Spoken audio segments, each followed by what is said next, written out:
गीता के दूसरे अध्याय के 14वें श्लोक में लिखा हुआ है, दुख और सुख गर्मी और सर्दी की तरह है, एक जाता है दूसरा आता है।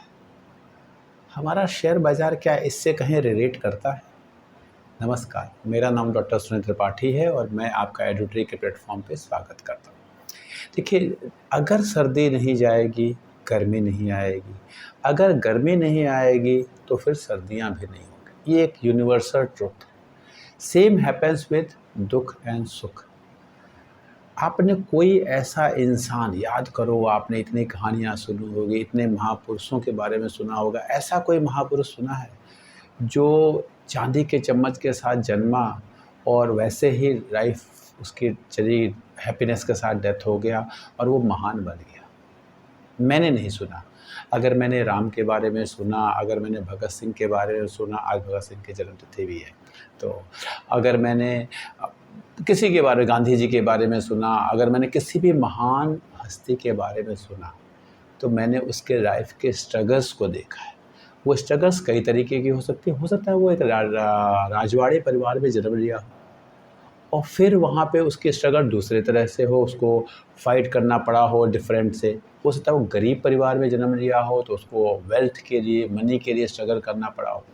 लेकिन जिसने लाइफ में स्ट्रगल नहीं किया, जिसने लाइफ में दुखों को नहीं देखा, वो लाइफ में सुख को नहीं भोग पाता। मैंने तो ऐसा नहीं देखा। एटलीस्ट जो बड़ा बना है, नॉर्मल जीना है तो ठीक है, हम आप सब जी रहे हैं।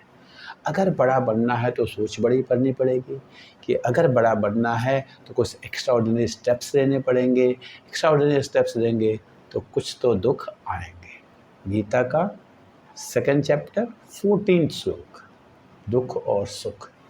जब हम दोनों को इक्वल मान लेते हैं तो हमारी लाइफ बेटर होती चली जाती है। जहाँ हम ये सोचते हैं कि हमारे पास सुख तो आए लेकिन दुख ना आए, हमारी लाइफ थोड़ा सा गड़बड़ होती है, हम ज़्यादा परेशान रहते हैं।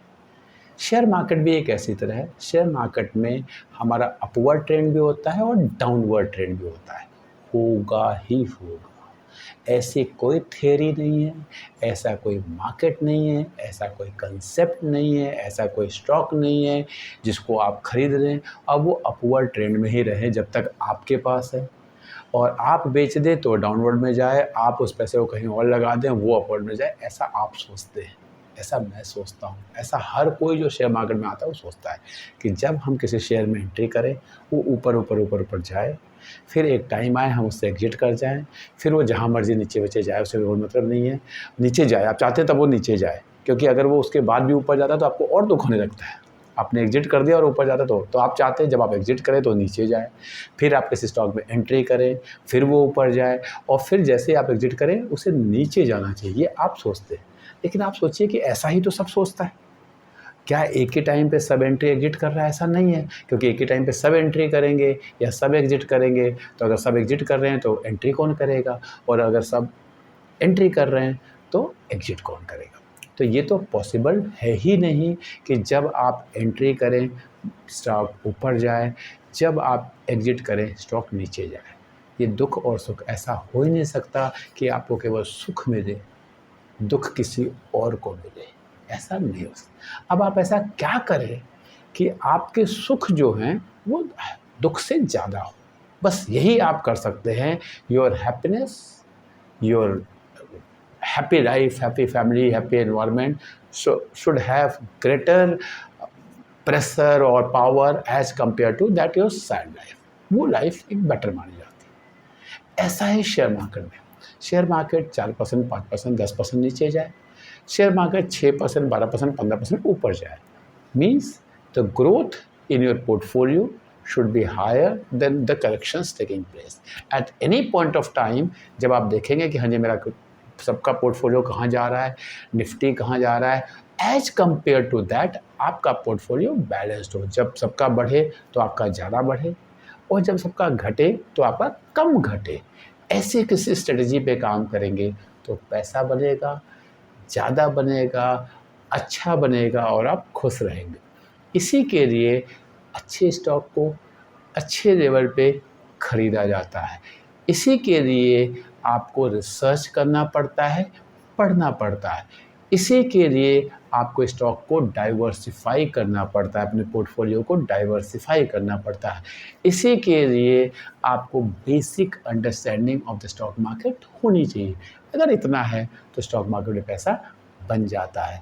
अगर ये नहीं है तो फिर हमारे दुख, गीता का सेकंड अध्याय, वो आपको गर्मियाँ हैं तो ज़्यादा गर्मी लगेगी, सर्दियाँ हैं तो ज़्यादा सर्दी लगेगी, आप हमेशा परेशान रहेंगे। ना आप गर्मी को एंजॉय कर पाएंगे, ना आप सर्दी को एंजॉय कर जाएंगे। गीता के हर एक श्लोक हमें जीवन जीना सिखाते हैं और जीवन जीने का हर एक स्टेप आपको स्टॉक मार्केट सिखाता है। बिकॉज स्टॉक मार्केट वैसे ही चलता है जैसे जीवन चलता है। कल आपके साथ क्या होगा किसी को नहीं पता, किसी को नहीं पता कल मैं यहाँ रहूँगा या नहीं रहूँगा। जब मुझे ये नहीं पता कि कल मैं ज़िंदा रहूँगा या नहीं रहूँगा, तो मुझे कैसे पता चल सकता है कल ये स्टॉक कहाँ जाए।